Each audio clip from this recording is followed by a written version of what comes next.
This is an urgent news summary from Gaza and the West Bank. What has been happening in the 3 weeks since the ceasefire in Gaza went into effect? The occupation forces, as they do, have been violating the ceasefire. They have murdered Palestinians in the Gaza Strip as they've tried to return to their homes.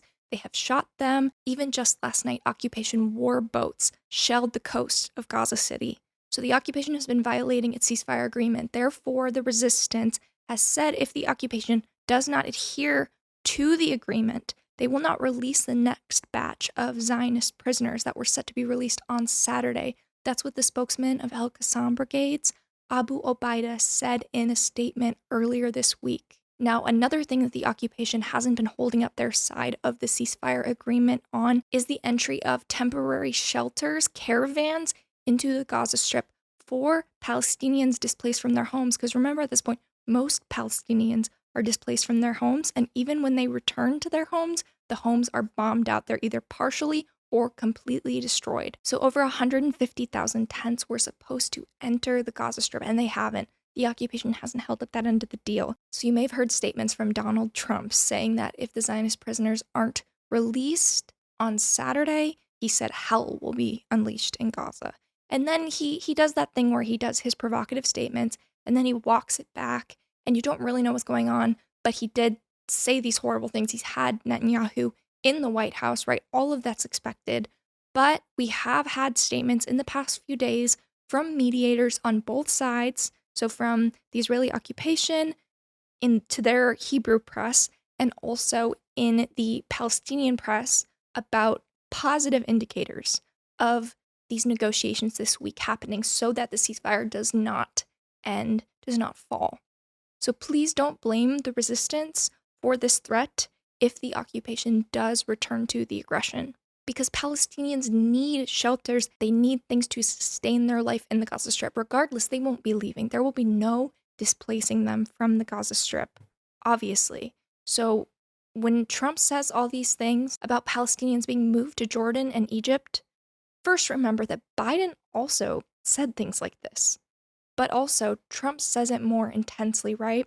Therefore, it actually creates more pushback. The Arab countries, the Arab leaders that are known to say words and not take actions. Never just trust their words, obviously, but they have been actually more oppositional to Trump than you would have expected. They've been more oppositional in their statements than they would with Biden's. Sometimes with Biden's, they would just ignore it or put a little statement out. But for instance, Saudi Arabia, I think it was like 4 a.m. after Trump made these statements, even suggesting Saudi having something to do with this displacement of Palestinians from Gaza. Saudi came out with a statement at like 4 a.m. their time saying we will not do that. Also, before October 7th, before Al-Aqsa flood, normalization was on the docket with Saudi Arabia and so-called Israel, right? That is dead now. Antony Blinken, the former State Department head under Biden, was trying, even all throughout this genocide, to make this normalization happen. It was his dream, right? It is politically not viable anymore for the Saudis because though they have a repressive government, right, and they can do a lot oppression and they can do a lot not for Palestine, even when their people call for it, this they can't risk normalization because of the outrage and the threat to their own power from their own people it would cause. So that's one of the fruits of Al-Aqsa flood. Also, there is no displacing the Palestinians from the Gaza Strip. As they have said, many of them have said on Twitter, those that I know, in reports as well by Quds News and others like Al Mayadeen, they have said, bombing couldn't displace us. We're not leaving. I saw one Palestinian man, I think it was Quds News, that reported it shortly after Trump made that statement.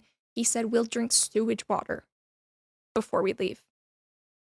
And remember the conditions that they're living in. They have been in that position where the water is so polluted. The conditions are so dire and they will not leave their land, right? Even the Palestinians that were forced, because they were forced to leave through the Rafah crossing to Egypt, they didn't want to leave. They had to leave, and most of them, if not all of them, are going to return to the Gaza Strip. That's the plan. So They're not leaving. If you've been paying any attention to Gaza in the past 15 months, you would know that they will not leave, and you would know that everything Trump is saying is just talk, because how are you going to enforce that? The Zionist military could not. They were humiliated by the resistance. They could not displace the Palestinian people, right? 2,000-pound bombs, multiple every day. Could not. Even at one point late last year, they were dropping bombs that were larger than 2,000 pounds, right? And Palestinians are staying. They're staying. And they feel that victory. If you've watched the processions of every Saturday, Sunday, when there are the prisoner exchanges since the ceasefire, because that was part of the conditions, right? The resistance releases a group of Zionist prisoners from the Gaza Strip every weekend. They release them. They do a military parade in Gaza, in different parts of Gaza each week. Then they're handed off to the Red Cross, the Zionist prisoners. And then Palestinian prisoners held in the West Bank and the occupied interior are released shortly after or at the same time. So when these exchanges happen, when these military parades happen in the Gaza Strip, the amount of resistance soldiers is amazing. Tens of thousands and thousands, and the people support them. They are so joyful. These are beautiful celebrations.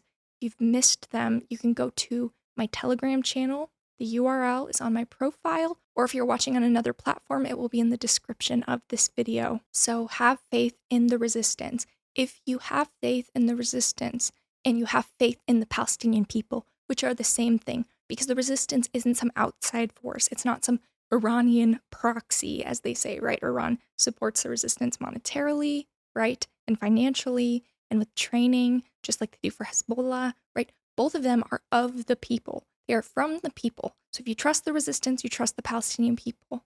And they will not leave their land. And what we need to do is support them. I'm about to tell you about what's happening in the West Bank. So there's two different things we can do, one for Gaza and one for the West Bank, right?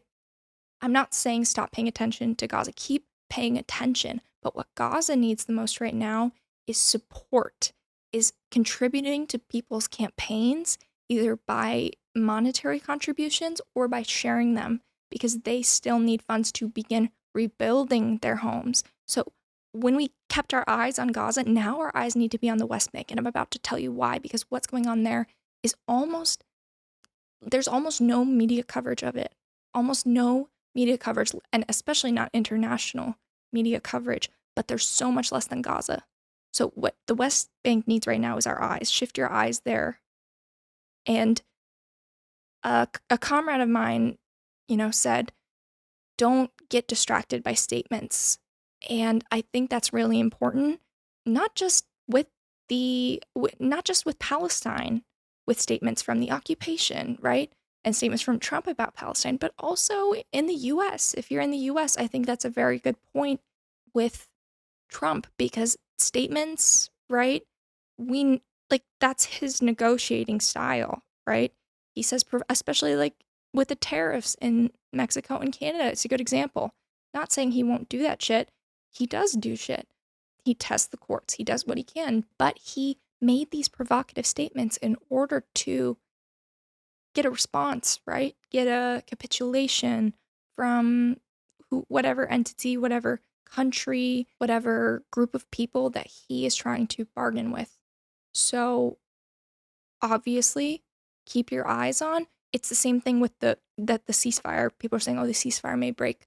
Follow the statements, but don't let that take up your energy, because what can you do about that? What can you do about that?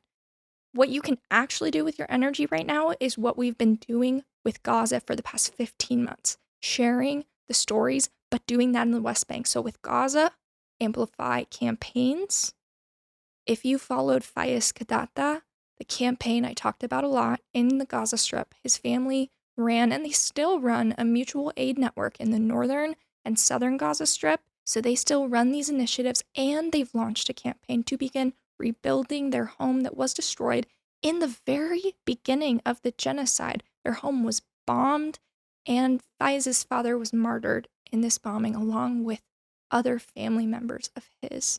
It's Faiz's dream to rebuild his family home. He has been outside of the Gaza Strip, locked out of the Gaza Strip for 15 months, while his family has suffered annihilation, and they have remained steadfast. Samud, steadfast, right? So anything you can contribute means so much. The URL in my profile, it has a lot of different things in there, and one of the top ones is this campaign for Fayez. So you can go there, support like I said, it all adds up, anything helps. You can also go to Fayez's profile to find more videos, and the campaign is also on his profile as well. Now to the West Bank, where there is almost a blackout of media coverage.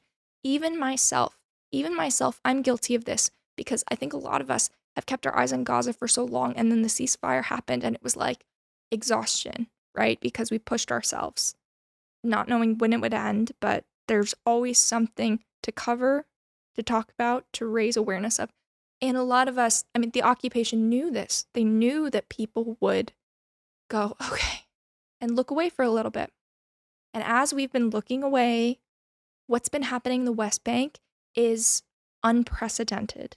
So UNRWA, UNRWA, right, the Relief and Works Agency of the UN that is responsible for facilitating services for Palestinian refugees in and outside of occupied Palestine, they reported 2 days ago that 40,000 Palestinians have been displaced from the West Bank since October 7th, displaced from their homes in the West Bank. So a lot of them have had to go to other parts of the West Bank, but every single governorate in the West Bank is under siege, though the northern West Bank has been facing the brunt of it right now. So 1 week ago, Al Jazeera reported that 26,000 Palestinians have been displaced from the northern West Bank alone since December. 26, so 40,000 total in the West Bank since October 7th, right?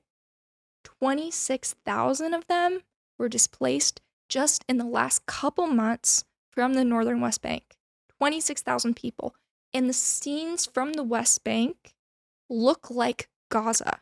They're beginning to look like Gaza. Now, it is not as devastated now as Gaza is, but it reminds me of the first few months of the bombing campaigns, and some areas are more devastated than others. The occupation has been focusing on the refugee camps in different northern Gaza governorates, in El Farah camp in Tubas, in Tulkrum camp and Nur Shams camp in Tulkrum governorate, in Jenin's refugee camp, and others.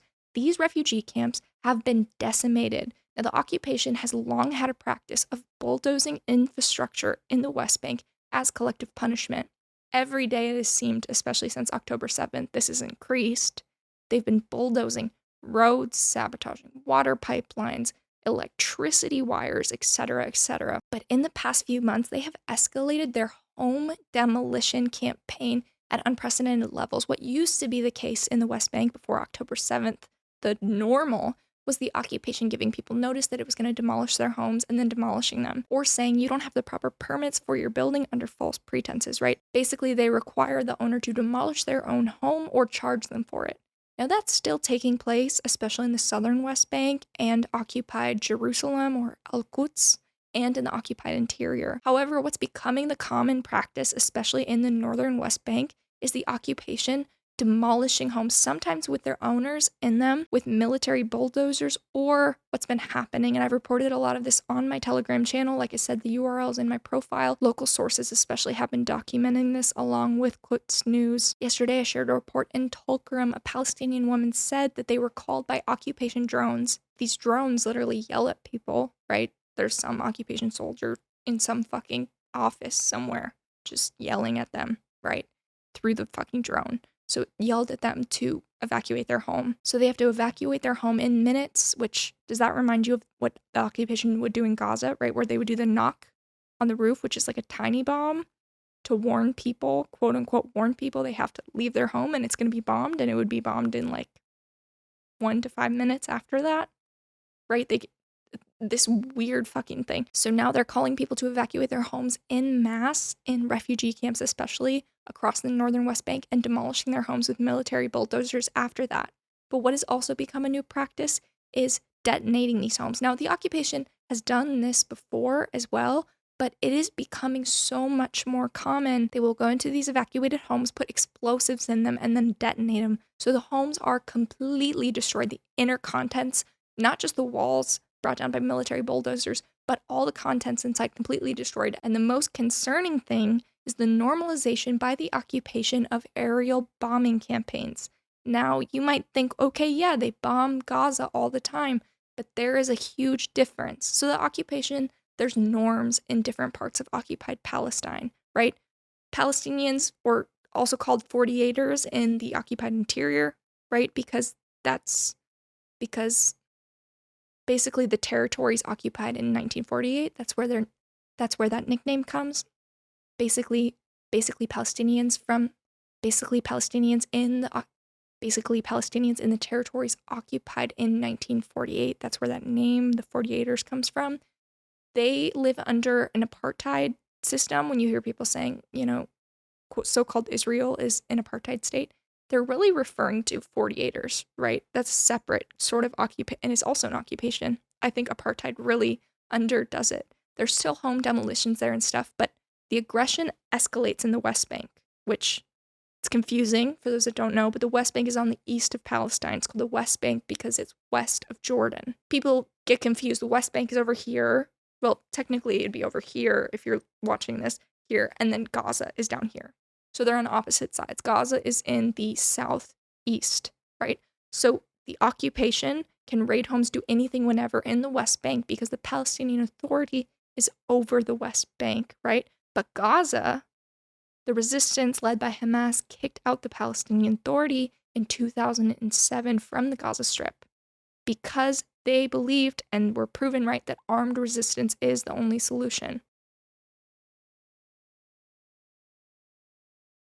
So the Palestinian Authority, which came out of the Oslo Accords, they're compradors, they're traitors, right? They are essentially a wing of the occupation forces in the West Bank. That's where they exist now. The West Bank and occupied Jerusalem are the Palestinian Authority's only jurisdiction, right? They've been kicked out of Gaza. When that happened, occupation forces and the settlers in the Gaza Strip pulled out of Gaza in the mid-2000s, right? The resistance forced them to flee because of the armed resistance. So the occupation shortly after took to aerial bombings of Gaza. And every couple years, they would do an even more intense bombing campaign and a ground operation in Gaza, committing atrocities. That's what we saw escalated after October 7th, right? They did it in 2014, they did it before that, they did it after that, they did it in 2021, they've done it many times. But that bombing, that aerial bombing, was a replacement for occupation forces being on the streets, having checkpoints. There was checkpoints in Gaza before. Palestinians could not go. A lot of them could not even get to the beach often because of the checkpoints. Because like the stories you hear nowadays of Palestinians being stuck at checkpoints in the West Bank overnight or for multiple days, right? Women giving birth at checkpoints in the West Bank. All of this happens because the occupation controls the checkpoints. They can control who goes in, who goes out, and they arbitrarily shut them down, right? It's all about control. What's been happening in this intensified aggression in the West Bank is the occupation is trying to set up more checkpoints, especially in the refugee camps. Now, I'll go back to that in a second, but first, to follow up on that info about Gaza. So once the occupation forces were forced to flee from Gaza, they pulled out of Gaza, right? They replaced their on-the-ground occupation and violence with aerial bombing. So historically, they haven't done that bombing in the West Bank because they have their forces on the ground. They not only have their forces, but they have the traitorous Palestinian Authority forces, which are also armed and historically have protected settlers when settlers assault Palestinians and conduct pogroms on Palestinians in their villages and towns. The Palestinian Authority shows up and just protects the settlers. Palestinian Authority, also called the PA, right? So the PA often confiscates weapons of the resistance. They find landmines, IEDs that were planted by the resistance for using against occupation forces when they invade the cities, towns, and villages of the West Bank. The PA will detonate them, safely so that they don't work anymore. The PA also communicates with the occupation forces, and when the occupation forces are about to do a major raid of parts of the West Bank, the PA will pull out. They will leave. It's very coordinated. This has happened. This has been documented many times including in Jenin in summer 2023, when there was about a month long or something like that of intensified aggression, where the resistance in Jenin won that out. But the way that the resistance exists in the West Bank right now is very new. So the brigades that you hear about, Jenin Brigade, Tulkarm Brigade, etc., the Jenin Brigade, made up of many different Palestinian resistance factions, right, united, working together, that came about in 2021, only 2021. So you compare that to the resistance in Gaza and their history, right? The Palestinian resistance in the West Bank is fierce. It's fierce, but they have much less experience. Comrades of mine who are experts in analyzing the Palestinian resistance tell me this, that it's important for us to understand the different, material conditions, what's actually happening on the ground, and why it's so important to focus on the West Bank, because the people of the West Bank are so much more vulnerable. And I don't mean that like a comparison thing, because Gaza got carpet bombed for a year and a half, basically. But I'm saying that the resistance doesn't have the same capabilities that they do in Gaza. They also don't, that we know of, have a major tunnel structure, which is really the sort of organs of the resistance in Gaza. They don't have that, right? They have basically what's like a constant ground invasion that never ends, right? We saw the ground invasion in Gaza. It's like that in the West Bank all the time, no matter what, never ends since the Oslo Accords, right? In the late 90s. So the resistance is fierce there. They are successful there, but they don't have the same rockets. They don't have the same, in the tunnels in Gaza, they develop their military weapons. They literally manufacture their own guns and rockets, right? The Al Ghul rifle, the El Yassin 105, which is an RPG, manufactured completely in Gaza. In Gaza, the resistance also takes unexploded ordnances bombs, right, that were dropped by the occupation that didn't explode. They take them and they reverse engineer them and use their parts to create new weapons, to create IEDs and other things. So they have more resources. They also have more freedom to do these things, because the occupation forces, as they pull out of Gaza, it's back to this freedom of movement for the resistance. That's why we've seen during these hostage releases every weekend, tens of thousands of resistance fighters now back on the streets, right? Yes, the resistance shows their face in the West Bank too, but these are two very different situations, and for those that don't know the differences, it's important to understand this is why your eyes need to be on the West Bank, because the occupation is taking advantage of the fact that people don't understand the West Bank. They don't know the details, that a lot of people don't know the details, and that there is a lack of media coverage. They also know that people are exhausted with what has happened in Gaza. And so it is hard to keep your eyes, right? But the scenes in the West Bank are horrifying, and it's happening in silence. And we need the same organization, we need the same outrage that we have about Gaza on the West Bank, because the occupation has plans to annex it, right? People say, oh, Trump's going to let them, blah, blah, blah. The occupation has been doing this for a long time, and they weren't receiving any real resistance from the US, from the previous administration, right? From the previous regime to the new regime, because we have regimes too, if we're going to use those languages. That's a whole other thing. But the only resistance that the Biden administration had to the occupation in the West Bank, the only real thing they did was they put sanctions on some extremist settlers, right? Those sanctions, if you actually look into them, there weren't that many, and they didn't really do anything. Like, people could easily get around them. It didn't do anything. It's not, like, stop sending bombs, right? Stop sending bombs and money to the Zionist entity. That's the only thing that will stop it. So all that to say, don't fucking look away. Please follow what's happening in the West Bank. I've been reporting this, translating this with a comrade of mine on my Telegram channel. If those of you have followed it, you've seen the channel kind of die down in the past few months because I have been dealing with health issues, but now I am collaborating with a comrade who has expertise on the West Bank and the resistance on my Telegram channel to bring you summaries of what's happening in the West Bank every single day. Every single day. And I've also shared a list on there of channels that I get my news from, English and Arabic channels, and ways that you can translate it. Please, please talk about this. Don't underestimate talking about this, what it can do. You might feel like, oh, like the posts I share on this app, they don't get through like they used to, right? Because whatever happened during that shutdown, you might feel like you can't do anything. But when I started talking about Gaza, I talked about Gaza before October 7th, but when I started making consistent videos about it on October 7th, most people were not talking about it in that way. And I'm not saying that like, oh, I did it first. I'm saying that it wasn't easy and people weren't paying attention to what needed to have attention.